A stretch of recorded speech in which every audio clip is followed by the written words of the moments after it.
तो counter attack के लिए ज़ेलेंस्की को F-16 जैसे फाइटर जेट की जरूरत पड़ी है। ज़ेलेंस्की लंबे वक्त से इसकी डिमांड भी कर रहे हैं, लेकिन हालात ऐसे हो चले कि ज़ेलेंस्की की ये मुराद 2023 तो छोड़ दीजिए, 2024 में भी पूरी हो जाए, ये भी बड़ी बात होगी। F-16 पर आज एक बड़ा अपडेट आया, जिसे सुनकर ज़ेलेंस्की को यह समझ ही नहीं आ रहा है कि वो खुश हो या मायूस।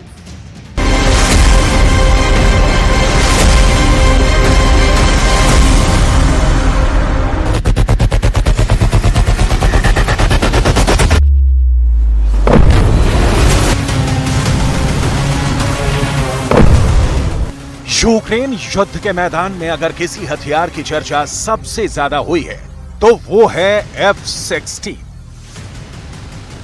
अगर ज़ेलेंस्की को किसी हथियार का शिद्दत से इंतजार है तो वो है F-16। ज़ेलेंस्की को लगता है कि F-16 ही वो अचूक फाइटर जेट है जो पुतिन की सेना को टक्कर दे सकता है। जिस कमो 52 हेलीकॉप्टर से पुतिन की आर्मी यूक्रेन पर बम बरसा रही है, वो उस पर F-16 से हमला करके गिरा देंगे। इसलिए उनकी इस वक्त की सबसे बड़ी चाहत यही है कि उन्हें बाइडेन से F-16 मिल जाए, लेकिन बाइडेन की तरफ से इस पर अभी आखिरी मोहर नहीं लगी है। इस बात को ज़ेलेंस्की भी बखूबी समझ रहे हैं कि F-16 पर बाइडेन की चुप्पी ये बताने के लिए काफी है कि फिलहाल उन्हें इस फाइटर जेट के लिए इंतजार करना होगा, और ये इंतजार बहुत लंबा हो सकता है। लेकिन एक ऐसी रिपोर्ट आई जिसे सुनकर फिलहाल ज़ेलेंस्की खुश हैं, बहुत खुश। यूक्रेन के 8 पायलटों की इस महीने F-16 पर ट्रेनिंग शुरू हो सकती है। इस अपडेट के आते ही ज़ेलेंस्की ने एक बार फिर सेल्फी वाला वीडियो बनाया। एक बार फिर उन्होंने पुतिन और पूरी दुनिया से वही डिमांड कर डाली जो युद्ध शुरू होने के कुछ महीनों बाद से ही करते आ रहे हैं। लेकिन यह बात उन्हें खुद ही नहीं पता कि उनकी यह डिमांड कब पूरी होगी। Проти Росії за терор. Зараз є й нові завдання для українських дипломатів залучати оборонні виробництва в Україну, техніки, гармат, снарядів, розширювати тренінгові місії для наших воїнів, забезпечити постачання F-16, далекобійні ракети для України. सवाल है, 8 पायलट कितने F-16 उड़ा पाएंगे? जवाब है 8 ही फाइटर जेट। तो सिर्फ 8 F-16 लड़ाकू विमान से ज़ेलेंस्की पुतिन का क्या बिगाड़ पाएंगे? इतने फाइटर जेट तो पुतिन एक शहर पर हमले के लिए भेज देते हैं। पुतिन के लगातार हमलों से जाहिर है कि ज़ेलेंस्की के सितारे गर्दिश में आ चुके हैं, और अभी तक F-16 का नाम मिलना बताता है कि ज़ेलेंस्की का भरोसा चकनाचूर होने की कगार पर है। क्या ज़ेलेंस्की की हार फाइनल हो चुकी है? क्या अमेरिका ने यूक्रेन के साथ बहुत बड़ी साजिश कर दी है? क्या ज़ेलेंस्की के पीठ में छुरा भोंक दिया गया है?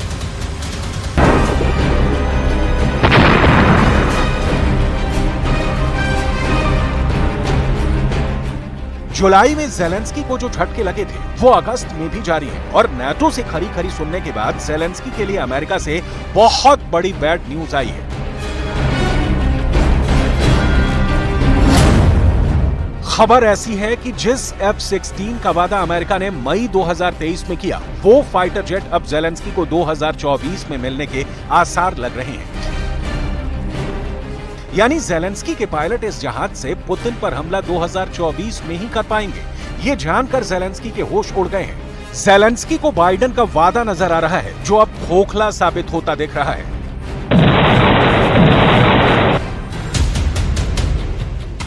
अब ये ऐसी बात है जिससे ज़ेलेंस्की की पूरी प्लानिंग बिगड़ सकती है। जो ख्वाब उन्होंने F-16 को लेकर देखे हैं वो चकनाचूर हो सकते हैं। मई के महीने में जब ज़ेलेंस्की ने अपने नए वीडियो में F-16 फाइटर जेट दिखाया, वो भी एक नहीं बल्कि दो, तभी से कयास लगाए जा रहे हैं कि अमेरिका का बनाया गया ये लड़ाकू विमान बहुत जल्दी यूक्रेन को मिल सकता है। लेकिन अंदर की खबर जुदा है। अगस्त में जब पायलटों की ट्रेनिंग शुरू होगी भी, तो ये तय जानिए कि 2024 से पहले यूक्रेन युद्ध के मैदान में F-16 का उड़ना बहुत मुश्किल है। F-16 का कांटा लगातार पॉजिटिव और नेगेटिव के बीच में घूम रहा है। कभी ज़ेलेंस्की को लगता है कि F-16 आएगा, तो कभी जेलेंस्की को एहसास होता है कि F-16 के नाम पर बहुत बड़ा मजाक हो गया है। ऐसे में F-16 के स्टेटस की सच्चाई क्या है, इसके कांटे पर पूरी दुनिया की नजर है। अब F-16 को लेकर ताजा खबर ऐसी है जिसे सुनकर कभी खुश हो रहे तो कभी उनके चेहरे पर मायूसी छा जा रही है। जेलेंस्की इस अपडेट को सुनकर खुश हैं। उनके 8 पायलट F-16 की ट्रेनिंग के लिए रेडी हैं, लेकिन ये जानकर मायूस हैं कि सिर्फ 8 पायलट की ट्रेनिंग से इतना बड़ा युद्ध वो कैसे लड़ेंगे। सबसे बड़ी बात, युद्ध शुरू होने के करीब 1.5 साल बाद तो पायलटों की ट्रेनिंग का नंबर आया है और F-16 की सामान्य ट्रेनिंग में ही 18 महीने से ज्यादा का वक्त लगता है। ऐसे में इस फाइटर जेट का यूक्रेन वॉर में 2024 से पहले उतरना मुश्किल ही नहीं, नामुमकिन है। इस बात का एहसास जेलेंस्की के मंत्री को बहुत अच्छी तरह से हो गया है।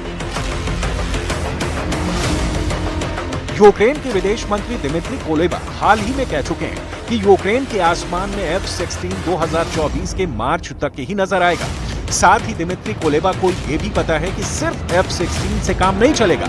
अपनी जमीन को बचाने के लिए उन्हें और बड़ी तादाद में आधुनिक हथियार चाहिए। खार्किव में रूस के हमले के बाद यूक्रेन के विदेश मंत्री ने साथी देशों से और हथियार देने की डिमांड की है। इस बात की चर्चा ग्लोबल मीडिया में पहले से हो रही है, इसलिए साफ लगता है कि जेलेंस्की किसी और दुनिया में है और F-16 को लेकर उनके तेवर बैकफुट पर नहीं बल्कि फ्रंट फुट वाले नजर आ रहे हैं।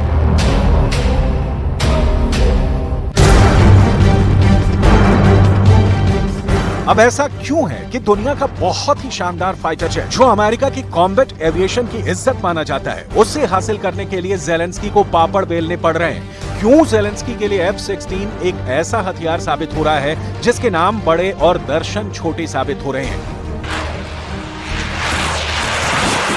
क्योंकि विमान को जल्दी हासिल करने से ज्यादा उसका फौरन इस्तेमाल करना जेलेंस्की के बस की बात नहीं।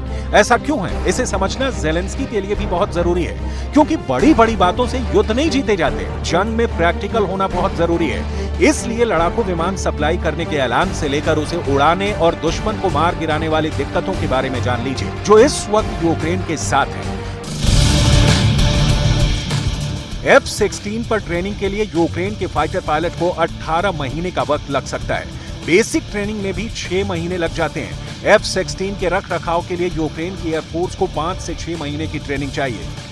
अमेरिका के एक्सपर्ट्स कह रहे हैं कि यूक्रेन के एयरबेस और उनकी हवाई पट्टियां इस स्तर की नहीं है कि वहां से F-16 ऑपरेट किया जा सके।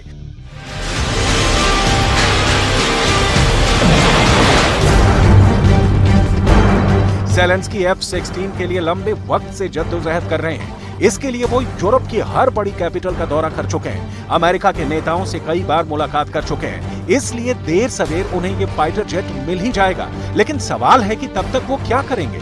पुतिन के हमलों को कैसे रोकेंगे? पुतिन ने तो खार्किव से लेकर खेरसोन, कीव से लेकर लीव तक अपनी नजरें गड़ा ली हैं।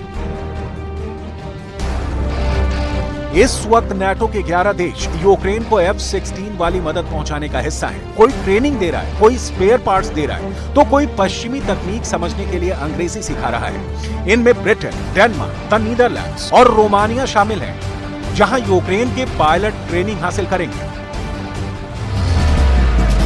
लेकिन बड़ा सवाल यह है कि यूक्रेन को F-16 कौन देगा, क्योंकि ये बात है कि जो भी जेलेंस्की को F-16 सप्लाई करेगा वो पुतिन के टारगेट पर आ जाएगा। और इसकी बहुत बड़ी वजह है परमाणु बम। रूस ने कह दिया है कि F-16 से परमाणु बम के हमले का खतरा होगा और इसे लेकर रूस ने बड़ा ही खतरनाक जवाब देने का मन बना लिया है। Предпринимаются попытки атак силами 2 рот при поддержке 5 танков. На другом участке тоже 1,5. रूस के तेवर देखकर लगता है कि जेलेंस्की चाहे जितनी बड़ी बड़ी बातें करे, पुतिन के आगे उनकी फौज एड़ियां रगड़ रही है। ये पूरी दुनिया जानती है, लेकिन जेलेंस्की का आत्मविश्वास हमेशा बाहर छलकता रहता है। इसकी बड़ी वजह अमेरिका से मिला लाखों करोड़ वाला पैकेज है। जेलेंस्की काउंटर अटैक की बातें लगातार कर रहे हैं, क्योंकि इसमें बाइडेन से मिला डॉलर वाला आशीर्वाद सबसे ज्यादा मायने रखता है। जेलेंस्की को मालूम है कि काउंटर अटैक को लेकर वो अपनी जितनी तारीफ करेंगे, अमेरिका से उतनी ही ज्यादा मदद मिलेगी। बस इंतजार अब F-16 का है, क्योंकि ये तो अब लगभग तय हो चुका है कि अगस्त में यूक्रेन के पायलटों की F-16 की ट्रेनिंग शुरू हो जाएगी और ज़ेलेंस्की को लगता है कि F-16 फाइटर जेट उनके लिए इस युद्ध को जीतने के लिए किसी ब्रह्मास्त्र से कम साबित नहीं होगा।